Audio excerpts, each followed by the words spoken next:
愛車のロードスターは1991年もので、リトラクタブルヘッドライトに一目惚れをし、2020年に購入。去年12月上旬のことだった。事故に遭遇したその日は、待ちに待った愛車の車検が終了し、久々にハンドルを握った。嬉しくてこう思い立った。そうだ、愛車の写真を撮ろう。直線道路にしっかり寄せて車を停止して写真、夕日とかかしがそこにあるんですけど、かかしと写真を撮りたくて停止させたという感じです。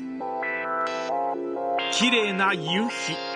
そして一風変わったかかしに愛車ロードスター、最高の一枚が撮れると思った瞬間、